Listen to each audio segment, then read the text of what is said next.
Samajwadi party के राष्ट्रीय अध्यक्ष अखिलेश यादव आज देवरिया पहुंचे, जहां वे देवरिया जनपद में विगत 2 अक्टूबर को जमीनी विवाद हुए हत्याकांड में पीड़ित परिजनों से मिले।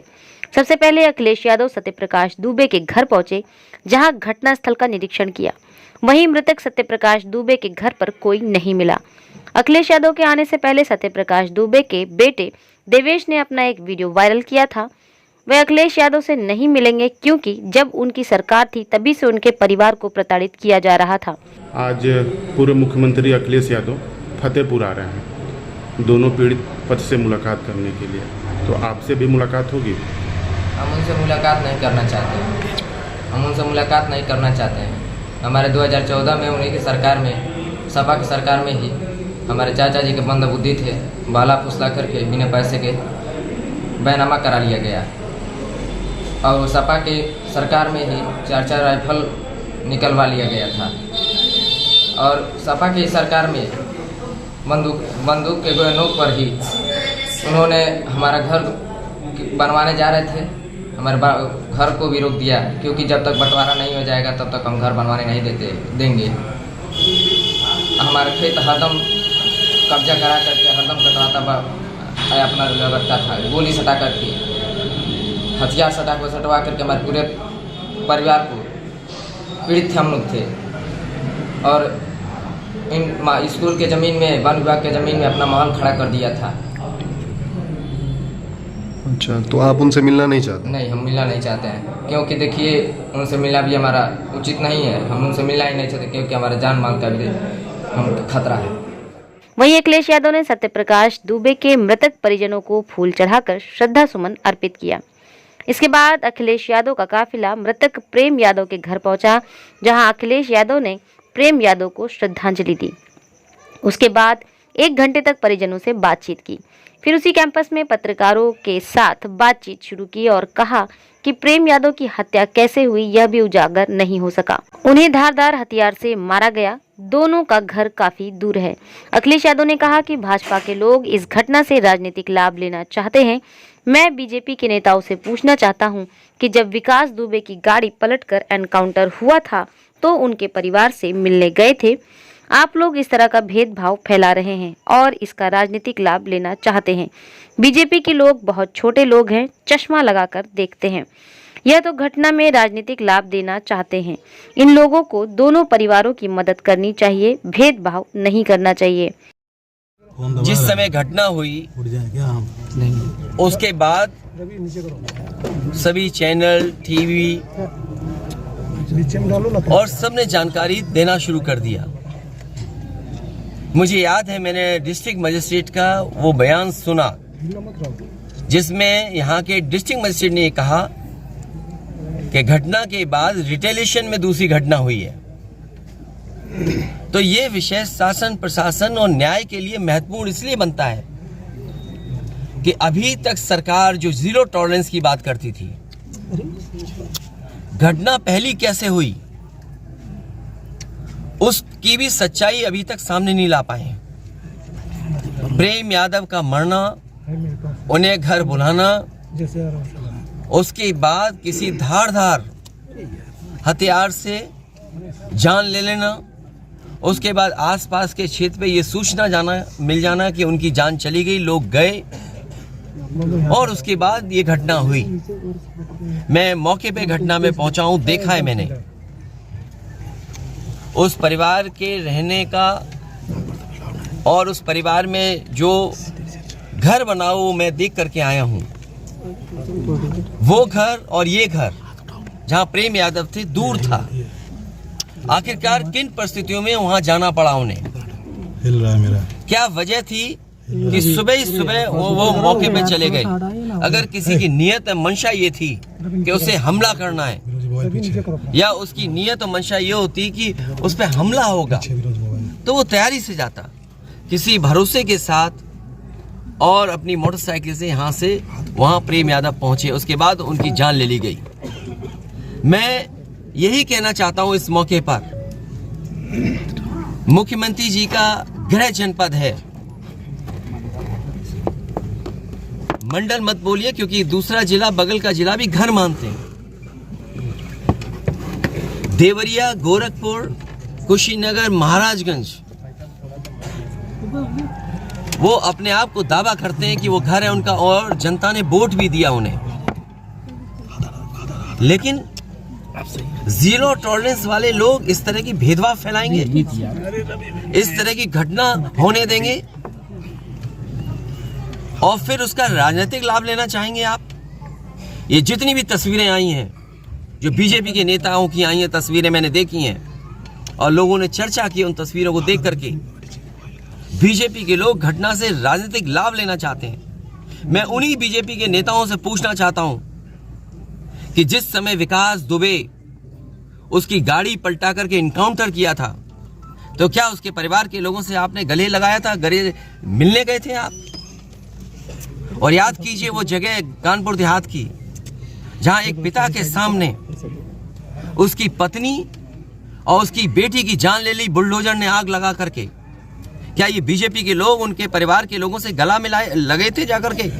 और मुझे याद है जब उसका परिवार का बेटा डीएम आवास में धरना दे रहा था ठंड में, उसके पूरे कपड़े उतरवा करके पुलिस ने पीटा था, उसको मारा था। उत्तर प्रदेश के लोग वो घटना भी नहीं भूलेंगे कि जहां पे एक आईपीएस ने एक ब्राह्मण परिवार की जान ले ली थी। आईपीएस उत्तर प्रदेश नहीं रह पा रहा था, भगोड़ा बन गया था, अंततः उसको जेल जाना पड़ा।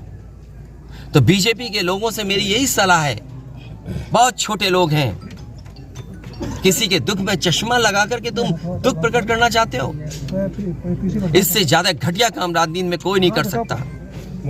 ये वो लोग हैं जो घटना में राजनीतिक लाभ लेना चाहते हैं।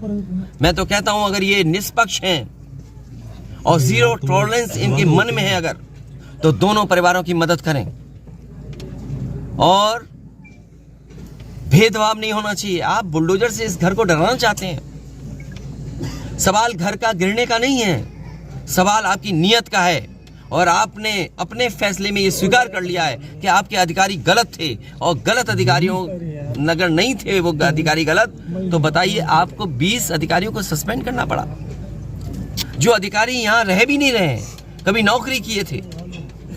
आपने बड़े अधिकारी क्यों छोड़ दिए आपने? क्या उनकी जिम्मेदारी नहीं बनती? अगर आपको ये महसूस हो रहा था कि छोटे अधिकारियों के कारण ही ये जमीन इस तरह के विवाद बढ़ा है, तो आपने बड़े अधिकारियों को क्यों छोड़ दिया? आपकी जीरो टॉलरेंस की पॉलिसी कहां चली गई? और फिर आप इस घटना से राजनीतिक लाभ लेना चाहते हो। आप सवाल ये नहीं है कि एक समुदाय किस जाति बिरादरी का है, दूसरा समुदाय किस जाति बिरादरी का है। सबसे बड़ा सवाल है इस सरकार में इन लोगों की जान गई है और आपकी जीरो टॉलरेंस की पॉलिसी से उन परिवारों के सदस्यों की जान नहीं आने वाली। और ये जो डर दिखा करके आप डरना चाहते हो, जब जनता खड़ी हो जाती है, जनता की ताकत के सामने सरकार की ताकत टिक नहीं सकती। सरकार की ताकत कुछ भी नहीं है जनता की ताकत के सामने। आज इस परिवार के और सदस्यों पे आप अन्याय कर रहे हैं। एफआईआर लिखने का तरीका क्या उंगली नहीं उठाता? और मैं तो पत्रकार साथियों से कहूंगा कि आप में से कुछ लोग कानून की जानकारी रखते हैं, कानून को समझते हैं, क्योंकि इतना अनुभव आपको हो गया है घटनाओं को देखते हुए और अधिकारियों से बात करते हुए, आप समझते होंगे।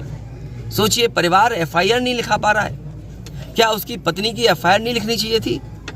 और सो मोटो लेकर के स्वयं सरकार को या निष्पक्ष होकर के क्या पहली घटना पे एफआईआर नहीं दर्ज होनी थी? आपने जो प्रेम यादव की जान गई उस पर एफआईआर किससे दर्ज कराई? सुनने में आ रहा है कि आपने जानबूझ करके डरा के धमका के और खाली पन्ने पे दस्तखत करा करके आपने एफआईआर लिखी है। और एफआईआर ऐसी लिखी है कि वो एफआईआर टिक ही नहीं सकती। जो मरने वाले लोग हैं उनको आपने नाम दर्ज किया है उनका, और दूसरी तरफ से कोई यहाँ का है, कोई वहाँ का है, न जाने कहाँ के से लोग हैं, उनके नाम डलवा दिए। क्या आपने नाम नहीं डाले उनके गलत? जो यहाँ गांव में रहने वाले लोग हैं, निर्दोष लोग हैं, क्या उनके नाम नहीं डाल दिए आपने? अभी महिलाएं मिली उनके परिवार की, क्या उनके पतियों का क्या दोष था या उनके रिश्तेदारों का क्या दोष था? अगर कोई रिश्तेदार दूसरी जगह रह रहा है, वहां भी पुलिस जाकर के तांडव मचा रही है, आतंक मचा रही है। क्या ये जनता को नहीं दिखाई दे रहा? और फिर जब चुनाव होता है तो आप दूसरे तरह की पुलिस लगाते हो। ये घटना आ गई तो आप दूसरे तरह की पुलिस लगाते हो। क्या हमें आंखों से नहीं दिखाई दे रहा आपकी नीयत? जी मासूम बच्चों की जो हत्या हुई उस पर क्या कहना है? भीड़ उपद्रव ने किया है। देखिए, मैं डीएम के स्टेटमेंट को मैं मानता हूँ। डीएम ने जो बात कही कि रिटेलिएशन में वो घटना हुई, और उस समय किसके मन में, किसके दिमाग में क्या था, किस वजह से अंधकार छा गया, और फिर उस घटना की वजह से घटना हुई है। और घटना वो भी गलत है, घटना ये भी गलत है। अगर ये सवाल आप पूछते हैं मासूमों के लिए, मासूमों की कभी जान नहीं जाती अगर प्रेम यादव की जान न गई होती तो। यूपी में प्रेम यादव की जान नहीं जाती तो किसी मासूम किसी की जान नहीं जाती। आखिरकार सरकार क्यों इस बात को छिपाना चाहती है कि प्रेम यादव को बुला करके मारा, और किसने मारा, धारदार से कैसे मारा? और यही नहीं, आप बताइए सुल्तानपुर में क्या एक ब्राह्मण डॉक्टर को ड्रिल से नहीं मार दिया? ड्रिल से, क्या ड्रिल से नहीं मारा? क्या उनके परिवार के बच्चों को आपने गले लगाया? क्या उनके परिवार के सदस्य अस्पताल मिलने गए? क्या आपने सोशल मीडिया के लिए वो तस्वीरें खिंचवाई कि उनसे गले मिलते हुए तस्वीर खिंचा लें? मैं जानता हूँ दुख किसी के जाने का, किसी के खोने का। आज हम जरूर इस परिवार के साथ हैं या और लोग हैं, लेकिन जब वो अकेले बैठेंगे कभी याद आएगी उनके परिवार के सदस्य की, तो उन पर क्या गुजरेगी सोचिए आप। सर बुलडोजर चलाएंगे तो क्या करेंगे सर? क्या बुलडोजर चलेगा? ये जनता रोक देगी बुलडोजर को। और सवाल ये नहीं है, सवाल ये नहीं है, सवाल ये नहीं है। एक मिनट चाहिए ना सवाल। अरे भाई मैं बैठा हूँ, ये जो बुलडोजर चलाने की भाषा है, जो बुलडोजर चलाने की संस्कृति है, ये मत समझिए बुलडोजर में दिमाग नहीं होता है। अगर बुलडोजर न्याय देने लगा तो अगली सरकार भी यही करेगी। देखिए, ये जो घटना हुई है ये तो सभी जानते हैं, अब तक सब लोग जान भी चुके हैं कि बहुत ही विभत्स और बहुत ही दर्दनाक ये घटना। और चूंकि हमारे राष्ट्रपति जी बहुत ही संवेदनशील हैं और वो समझते हैं, तकलीफ़ों को जानते हैं, तो वो दोनों परिवारों से मिलने के लिए, इस तक जानने के लिए, चूँकि वो बहुत दुखी है, बराबर वो रिपोर्ट लेते रहे। करीबन 1 हफ्ता तो हो ही गया इस कांड को, तो वो बराबर रिपोर्ट लेते रहे। वो परिवार को अपना दुख करने के लिए, परिवार से मिलने के लिए आ रहे हैं। और हम लोग चाहेंगे भी, सरकार से भी हम लोग मांग करेंगे कि प्रशासन इतना चुस्त हो ताकि ऐसी घटनाओं को अंजाम देने से पहले लोग सोचें कि इस बाद उनका क्या होगा, कानून उनका क्या हश्र करेगा। अगर कानून डर होगा तो लोग इस तरह की घटनाओं से बचेंगे और आइंदा इसी घटना की दोबारा न दोहराया जाए, इसमें काफ़ी काम आएगा। मृतक सत्य प्रकाश के लड़के देवेश ने अखिलेश यादव सबसे इनकार कर दिया, इस संबंध क्या कहना चाहिए? ये मुझे नहीं मालूम, क्योंकि डेलीगेशन में हम लोग का नाम था, हम बाहर थे, डेलीगेशन में हम लोग गए थे, उस बच्चे से हम लोग मिले हैं। बच्चा वाकई बहुत तकलीफ में, और हम लोग को भी बहुत दुख हुआ उनकी बातों को सुन करके, देख करके, और हम लोगों ने उनको सांत्वना दी कि हमारे राष्ट्रपति जी बिल्कुल पूछ रहे हैं और आपके दुख में शामिल हैं, और आज वो दिन आ भी गया, वो जाएंगे भी उनसे मिलने के लिए। जिस तरह ये घटना के बाद राजनीति हो रही है, विधायक भी इस पर टिप्पणी कर रहे हैं, क्या कहना चाहेंगे? देखने जो सरकार के लोग जिस तरीके की राजनीति है, मुझे ऐसा लगता है कि दुख कम प्रकट कर रहे हैं और अपनी राजनीति की रोटियां ज़्यादा सेक रहे हैं। उनकी सरकार है, कुछ भी कर सकते हैं, लेकिन दुख में दुखी होना ये ज़्यादा ज़रूरी है। उनके दुख को किस तरह से दूर किया जाए, क्योंकि समय कानून है, सरकार उनके शासन प्रशासन, तो बजाय उनका और ज़्यादा टाइट करें, वो अपनी राजनीति की रोटियां सेक रहे हैं, एक छत्र अपना लोग राज चाहते हैं। तो ये सब ठीक नहीं है। लोग देख रहे हैं, लोग समझ रहे हैं कि आप क्या करना चाहते हैं और क्या कर रहे हैं। जिससे बुलडोजर चर्चा हो रही है, क्या चर्चा? सरकार द्वारा जिससे बुलडोजर चलाने की चर्चा हो रही है। देखिए, यहाँ भी एक आदमी गए हैं ना परिवार छोड़ के, उनका परिवार है, और किस तरह से हमें तो नहीं लगता कि योगी जी इतना निर्दयी हैं कि एक पीड़ित है उसका घर गिराएंगे।